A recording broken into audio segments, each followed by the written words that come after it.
प्यारे बच्चों, सफलता एक चुनौती है, इसे स्वीकार करो। क्या कमी रह गई, देखो और सुधार करो।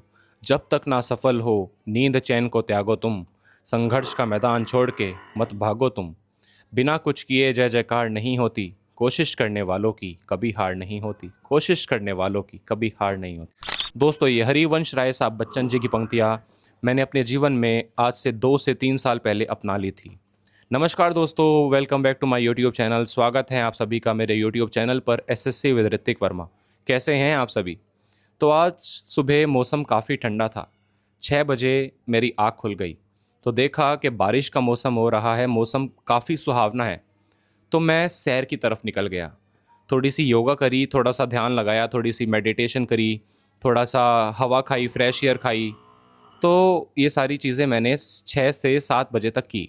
7 बजे जब मैं घर आके बैठा, थोड़ा सा फ्री हुआ, जब मैंने अपना मोबाइल चेक किया, तो मोबाइल चेक करता था। मेरी आदत है कि मोबाइल को सुबह उठते ही जब टाइम मिले, मोबाइल हाथ में आए, तो जो सारे अपडेट्स हैं रात भर के, उन सभी को मैं 5 से 7 मिनट में चेक करता हूँ। तो मैंने क्या देखा? मैंने देखा कि मेरे पास एक ईमेल आई हुई है और ईमेल की सब्जेक्ट लाइन है appointment letter for SSC MTS 2024। उस ईमेल को देखकर मैं कहता हूँ मेरा दिन बन गया, मेरे रोंगटे खड़े हो गए। मैं हैरान हो गया, बट मैंने थोड़ी देर बाद अपने आप को ये समझाया कि ऋतिक, ये हकीकत है। अपॉइंटमेंट लेटर की जो ईमेल थी वो आ चुकी थी।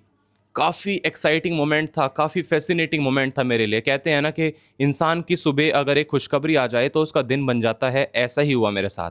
एक ऐसी खबर जिसने मेरे रोंगटे खड़े कर दिए। एक ऐसी मोमेंट आ गई कि मैं और मेरी खुशखबरी 5 से 10-15 मिनट तक तो मैं सुन सा हो गया कि ये क्या हुआ, सचमुच में ईमेल आया है नहीं। मैंने अपने आप को ऐसे करके चूटी भी काट ली। तो हाँ, ये सच बात है।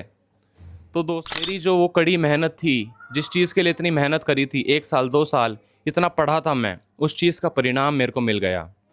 तो अब बात आती है कि मैं आप सभी के साथ ये सारी चीज़ें शेयर क्यों कर रहा हूँ? क्या मतलब है मेरी कहानी का? क्यों मैं आपको ये कहानी सुना रहा हूँ? मैं ये कहानी आपको इसलिए सुना रहा हूँ कि मैं जानता हूँ जो भी बच्चे मुझे फॉलो करते हैं, वो आज भी तैयारी में जुटे हुए हैं। तो वो बच्चों के दिमाग में ये सवाल ना आए कि हम भी तैयारी कर रहे हैं लेकिन हमारा नहीं हो रहा और दुनिया का हो रहा है। तो आज मैं आपको बता दूं दोस्तों, मैं एक ऐसा बच्चा था बचपन से जो काफ़ी कंफ्यूज रहता था। जिस बच्चे के दिमाग में हज़ारों सवाल हुआ करते थे, जो काफ़ी कन्फ्यूजन में रहता था, जो बिछड़ा बिछड़ा रहता था, जिसके दिमाग में हर समय फ्रस्ट्रेशन रहती थी। आज मैं कोई टॉपर नहीं था, लेकिन मैंने भी इस एग्ज़ाम को क्रैक करा। कैसे कर दिया? कोई मंत्रा नहीं था, कोई मैंने ऐसा कुछ नहीं कर दिया, बस एक स्मार्ट स्ट्रैटेजी थी दोस्तों जो आपको बनानी पड़ती है। तो अगर मैं इस एग्ज़ाम को क्रैक कर सकता हूँ तो दोस्तों, तो कोई बड़ी बात नहीं है। जो एक फ्रस्ट्रेटेड बच्चा जिसके दिमाग में हज़ारों सवाल हुआ करते थे, वो इस एग्ज़ाम को क्रैक करता है, तो मैं कहता हूँ कि आप सभी भी इस एग्ज़ाम को क्रैक कर सकते हैं। 3 ऐसे मंत्र है दोस्तों, 3 ऐसे मंत्र है जो आज से 2 साल पहले मैंने जब तैयारी करना शुरू करा, तो 3 मंत्र जभी की जभी अपनी ज़िंदगी में मैंने अपना लिए थे। मंत्र नंबर 1 है मॉक टेस्ट को दोस्त बना लेना दोस्तों। मॉक टेस्ट एक ऐसा उपाय है जो आपको सरकारी नौकरी लेने में मदद करता है दोस्तों। मॉक टेस्ट रिहर्सल होते हैं एग्ज़ाम्स के। मॉक टेस्ट देने से मैं आपको मल्टीपल टाइम्स बता चुका हूँ कि आपकी स्पीड मेंटेन होती है, आपकी एक्यूरेसी मेंटेन होती है, आपका मोराल बूस्ट होता है। और मॉक टेस्ट आपको मैं बता दूं कि हफ्ते में 2 से 3 मॉक टेस्ट आपको देने हैं। चाहे आप प्रिपरेशन कर रहे हो, चाहे आप ज़ीरो हो, चाहे प्रिपरेशन करते 2 साल हो गए हैं, मॉक टेस्ट तो आपको देने हैं। स्ट्रेटेजी नंबर 2 मेरी रही है कि PYQ previous year question papers को मैंने बाइबल समझ लिया दोस्तों। क्योंकि मैं जानता हूं कि एसएससी में 60 से 70% जो सवाल होते हैं वो हमारे पीवाईक्यू बेस्ड होते हैं। तो मैं क्या करता हूं, 2015 से लेके 2022-23 तक के सारे पीवाईक्यू को डाउनलोड कर लेता हूं। फिर उनको एनालाइज करता हूं। जो most commonly asked repeated questions है उनको 3 से 4 बार प्रैक्टिस कर लेता हूं। मेरे जो क्वेश्चंस है वो हो जाते हैं। स्टेप नंबर 3 इस स्मार्ट स्ट्रेटेजी बना लो दोस्तों। ऐसे रिवीजन नोट्स बना लो जीके के कि आप आधे घंटे में सारी ज्योग्राफी रिवाइज कर दो। ऐसे नोट्स आपको बना लेने शॉर्ट नोट्स। तो ये स्ट्रेटेजी है, ये वेरी करती है इंडिविजुअल टू इंडिविजुअल। आपकी और कोई स्ट्रेटेजी हो सकती है, मेरी और कोई स्ट्रेटेजी हो सकती है। तो स्ट्रेटेजी हमेशा वेरी करती है। आप पर अलग स्ट्रेटेजी अप्लाई करेगी, दूसरे पर अलग स्ट्रेटेजी अप्लाई करेगी।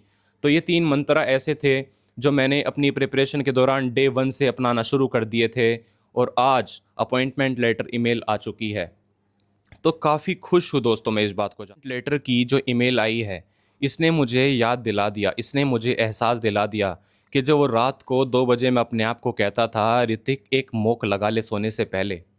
थकान हो रही है काफ़ी, घरवालों से पूछता था कि मम्मी 1 घंटा पढ़ लूँ, तो मम्मी कहती थी 1 घंटा और पढ़ ले। तो वो थकान में 1 घंटा पढ़ना, आज वो समझ में आ रहा है कि वो सारी चीज़ें वर्थ थी दोस्तों। आपसे कहना चाहता हूँ कि आप सभी के पास भी समय है, अपना बेस्ट दो ताकि आपके भी अगले साल ईमेल में एक ईमेल आए और सब्जेक्ट लाइन में लिखा हो congratulations for the selection of SSC MTS 2020। इसीलिए बना रहा हूँ ताकि जो मैं फ़ील कर रहा हूँ, जो मैं महसूस कर रहा हूँ, मेरी सिलेक्शन की जर्नी, मेरी मेहनत की जर्नी, आप दोस्तों, आप सभी की मोटिवेशन बन सके। ये मेरा आज का रियल मकसद है इस वीडियो का बनाना। ये कितना भी मुश्किल लगे, बस आपको रुकना नहीं है, बस आपको रुकना नहीं है। अगर आपको वीडियो पसंद आई हो तो वीडियो को लाइक कर देना, चैनल को सब्सक्राइब कर देना और कमेंट्स में लिख देना अगले साल सिलेक्शन का ईमेल मेरा होगा। ठीक है जी, thanks for watching this video. मिलते हैं नेक्स्ट वीडियो में। Tata, bye bye.